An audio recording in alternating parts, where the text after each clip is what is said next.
सास के मीठे बोल। मानसी की सास रजनी उसे हर वक्त परेशान करती, किसी न किसी बहाने उसे काम में ही उलझा कर रखती थी। वो जितना भी अच्छा काम कर ले उसे बातें ही सुननी पड़ती। एक दिन, बहू कहाँ मर गई? कब से तेरा इंतजार कर रही हूँ। चाय की एक प्याली भी नहीं मिली। न जाने सुबह से क्या करती रहती है। तभी बहू चाय के साथ गर्मा गर्म नाश्ता लेकर आती है। ये लीजिए माँ जी। हे भगवान, ये तो चाहती है कि मैं मर जाऊं, तभी तो ये भारी सा नाश्ता सुबह सुबह ले आई। खा खा कर मैं मोटी हो जाऊं और बीमारी मुझे घेर ले और फिर पूरा घर तू हड़प ले। अरे माँ जी, शुभ शुभ बोलो। मरे आपके दुश्मन, न खाना है तो वापस ले जाती हूँ।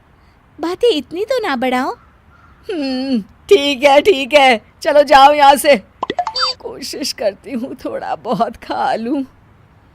बहू प्लेट देकर निकल जाती है, लेकिन दरवाजे के पीछे छुपकर देखती है जहाँ सास चटकारे लेकर खा रही होती है। वाह भाई, मज़ा आ गया। गर्मा गर्म नाश्ता, भूख भी बहुत लगी थी।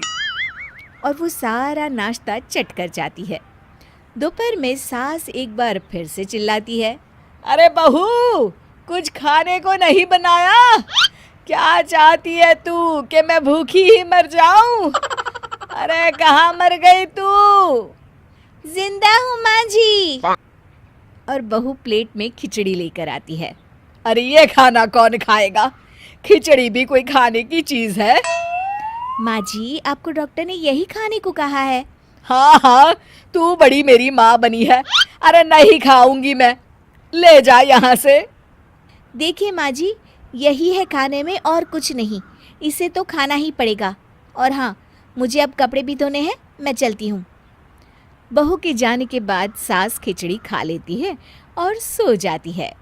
शाम को, आज दिन में हल्का खाना खाया तो शरीर बड़ा ही रिलैक्स लग रहा है। चलो शाम की वॉक ही कराती हूँ। सासू माँ पार्क में जाती है जहाँ और भी औरतें होती हैं। सभी साथ बैठकर अपनी अपनी बहू की बुराई कर रही होती है।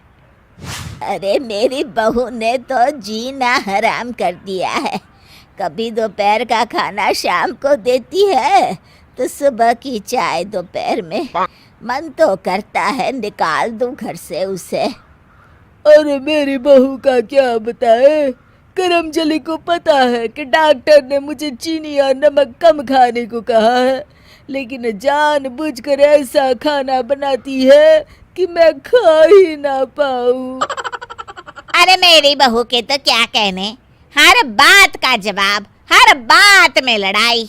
एक घर में रहती है लेकिन लगता है कि कोई दूसरे घर में रह रही हूँ। अपना ही घर काटने को दौड़ता है।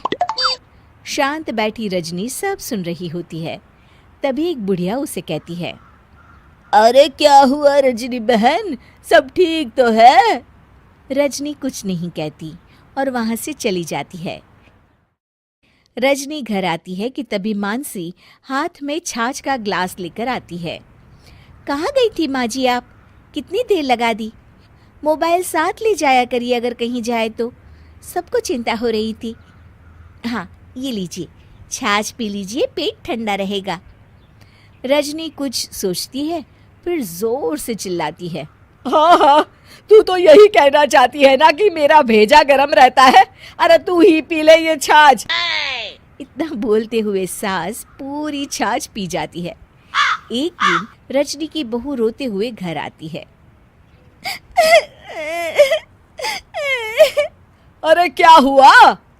तभी घर की घंटी बजती है। पड़ोस की एक औरत घर में आती है और रजनी से कहती है, अरे रजनी बहन, अब मैं समझ सकती हूँ कि तुम हमेशा अपनी बहू को क्यों खरी खोटी सुनाती हो। बहुत ही गंवार बहू है तुम्हारी। तुम तो अपने बेटे की दूसरी शादी करवा दो। देखो तो जरा कैसे मेरे ऊपर सारा पानी गिरा दिया। माँ जी, मैं तो बस बालकनी में कपड़े सुखाने गई थी, ध्यान नहीं दिया कि नीचे चाची खड़ी है। हाँ, तू क्यों ध्यान देगी? ध्यान देती ना तो रोज रोज सास की गालियां ना खा रही होती। तभी मानसी की सास मानसी की तरफ देखकर उसे डांटती है।